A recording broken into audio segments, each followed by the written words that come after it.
Olá, esse é um dos vídeos contendo os melhores momentos da programação do Youth Friday, cuja temática é pornografia.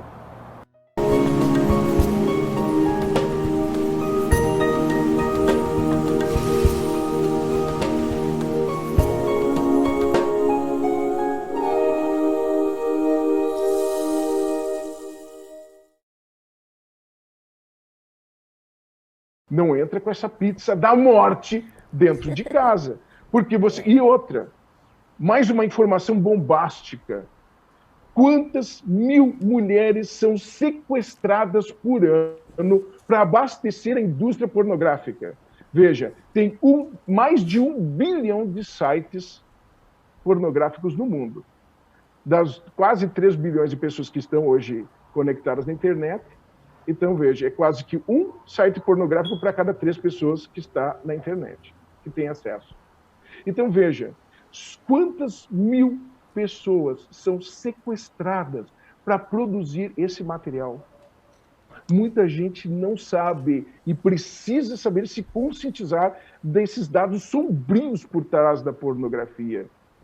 Até para pensar de uma forma diferente. A pornografia é, como diz assim, um crime sem consequências para ninguém, só para mim. Não, não é só para você. Porque cada site tem ali a mensuração, quantos estão assistindo. Quanto mais gente assiste aquilo ali, mais eles vão produzir aquilo ali. Então, para te ter uma ideia, Silnei, só no México, 20 mil mulheres são sequestradas por ano. E segundo os dados que vêm do México, só no México, fronteira com os Estados Unidos ali, segundo informações, a maioria dessas mulheres são sequestradas para serem feitas o quê? De escravas sexuais. Elas são vendidas para bordéis, para prostíbulos, e muitas delas são usadas hoje, porque isso dá mais dinheiro que a própria prostituição, no mercado bilionário da pornô. E estou falando só do mercado bilionário da internet padrão. Por quê? Muitas meninas e moças e mulheres são sequestradas e são produzidos vídeos sobre demanda para Deep Web, onde elas são submetidas a todo tipo de violência e muitas delas são, no final das contas, assassinadas.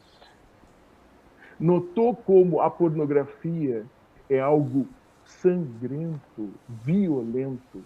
E eu insisto, por que isso é importante ser falado para a criança? Mas espera aí, professor, aí o senhor vai traumatizar a criança. Às vezes a gente tem de cientizar com um pouco de choque de realidade. Para você ter uma ideia, só no Brasil, 40 mil crianças desaparecem a cada 5 anos. É muita criança. E sabe-se que muitas delas estão dentro da questão do tráfico internacional de crianças e outras estão sendo utilizadas também na rede perigosíssima, criminosa, de venda de menores para prática sexual. Ou seja, existe, e não é só no Brasil, pelo mundo todo, infelizmente, esse mercado sujo, negro, criminoso, que é sustentado pela pedofilia.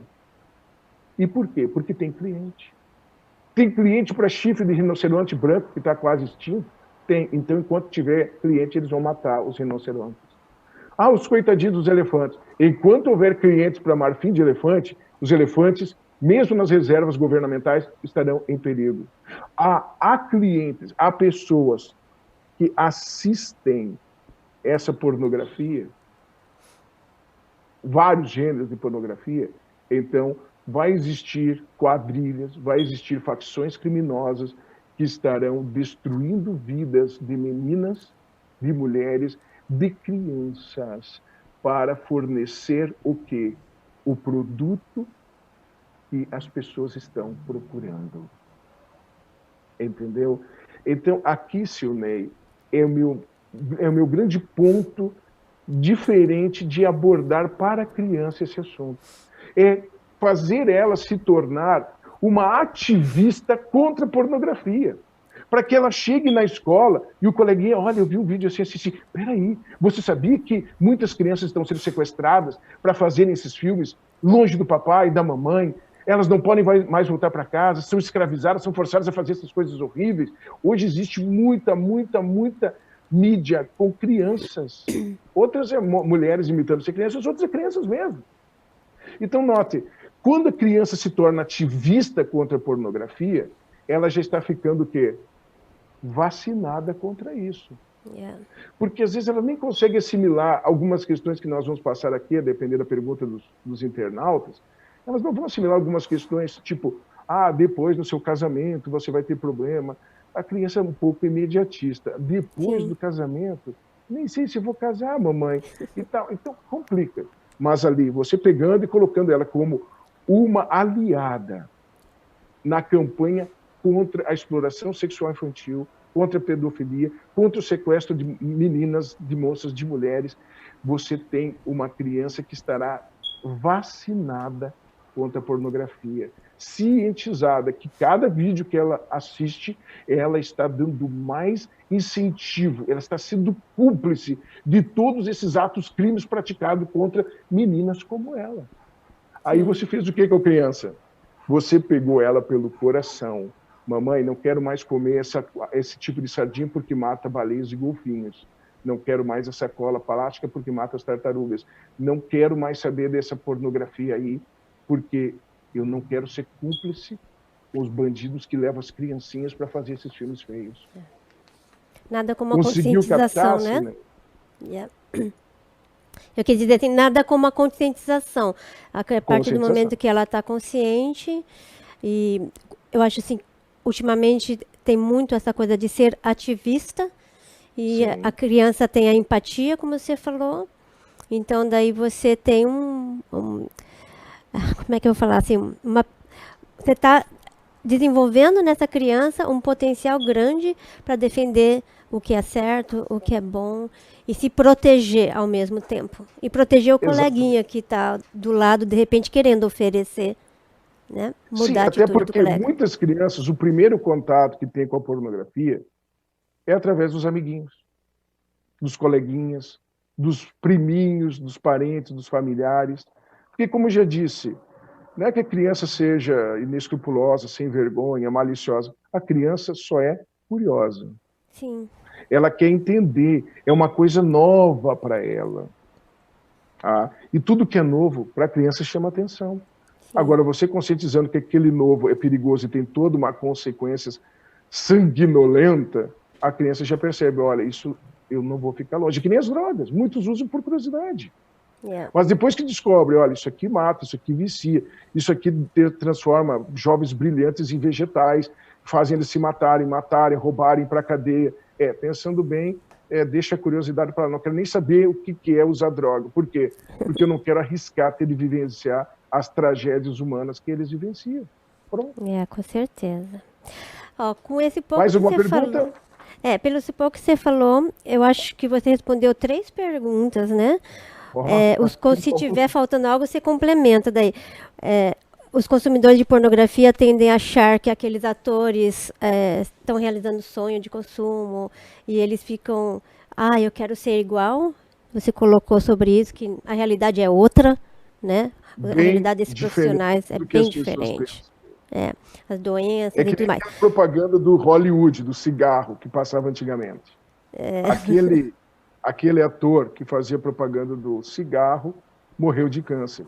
Ou seja, na frente da tela, fumar é legal, é fantástico. Por trás das telas é o caminho mais curto para o caixão, para o cemitério, para o sofrimento, para a dor, para tudo que é ruim e que não presta. Então, é importante. Até um detalhe sobre o cigarro, né? 58% dos ingleses fumavam, até sair os dados estatísticos do estudo que provou que o cigarro estava relacionado a doenças oncológicas, ou seja, a câncer. Depois que isso foi veiculado, caiu pela metade o consumo de cigarros. Notou?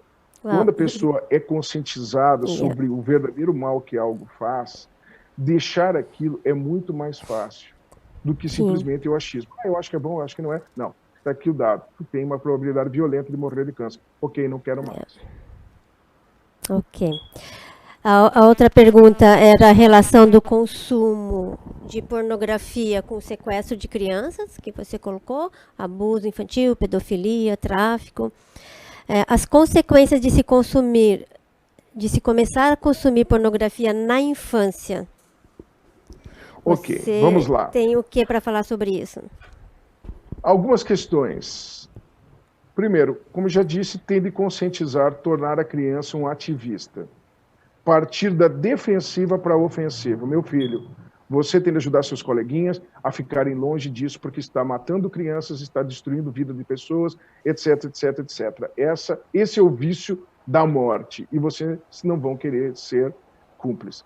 E agora, outros aspectos a serem considerados. Agora, veja, um pai não fez esse trabalho preventivo, não trouxe a criança para o lado da campanha pró-anti-erotização. O que temos de entender e compreender sobre os aspectos ou os prejuízos da pornografia na criança? Agora é para pai. Primeiro, erotização infantil. Gente, a criança que tem acesso àquelas imagens e aquelas informações, ela começa a fazer o quê? Ela começa a pular fases.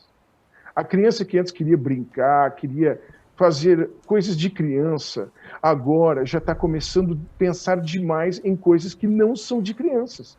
Veja, uma criança de 6, 7 anos começa cada vez a usar roupinha mais curta, quer se insinuar, brinca de fazer umas dancinhas assim bem sexuais. Esse é um grande prejuízo da erotização, da exposição à pornografia para a criança. Ela pula fases e começa já ir para aquela fase que ela não tem nem ideia do que seja, mas por exposição quer imitar. Eu também quero ser linda, eu quero ser sedutora, eu quero mostrar meu corpo, porque lá nos vídeos, lá nas fotos, eu vi que os homens gostam disso. Isso chama a atenção. Veja, criança gosta de chamar a atenção via de regra, né? Então, veja, erotização infantil. E a erotização infantil coloca a criança dentro de um grupo de risco muito grande. Porque hoje o mundo está cheio de predadores. Está aí as campanhas do Quebrando o Silêncio, como a doutora Bárbara falou, certo? Que tem batalhado para tentar erradicar isso da nossa nação, dos lares. Veja, 40% das crianças são violentadas, sofrem abuso sexual dentro de casa, por um familiar, às vezes um padrasto, um irmão, um primo, ou coisa parecida. Isso é terrível. E, em parte, por que isso às vezes acontece? Por causa da erotização infantil. A criança começa a ficar sedutora e acaba seduzindo, acaba convencendo o adulto de que a criança está querendo. E se está querendo, então alguns realmente acabam fazendo o que não devia e agindo dessa forma criminosa. Outra consequência dessa pornografia para a criança, iniciação sexual precoce. Ela viu, ela ficou curiosa, e agora, qual é o próximo passo? Lógico, eu quero experimentar.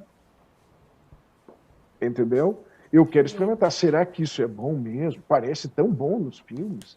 E aí começa a acontecer situações que a gente já acompanhou vários e vários e vários casos do quê? De crianças que começaram a fazer o quê? Por causa da curiosidade, passaram para ação. E aí começaram a assediar sexualmente outras crianças. Veja, nem toda criança que é violentada sexualmente ou é por adultos. Muita gente não para pensar isso. Pensa, não, é um homem adulto ou um jovem adolescente que faz isso com uma criança menor. Não é. Não é. Muitas vezes, quem pratica essa violência sexual são crianças de mais ou menos a mesma idade. É uma criança de 6 anos que o amiguinho de 8, 9, porque foi exposto à erotização, à pornografia precocemente, teve essa erotização precoce, ele vai, então, e quer praticar aquilo que ele viu com outra pessoa.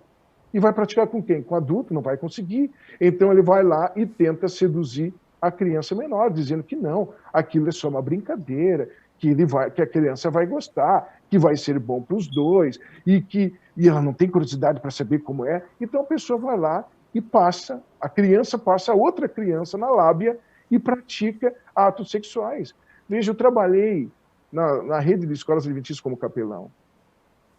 Na hora do recreio, a gente sempre estava junto com os alunos, eu era um dos primeiros professores a chegar na escola.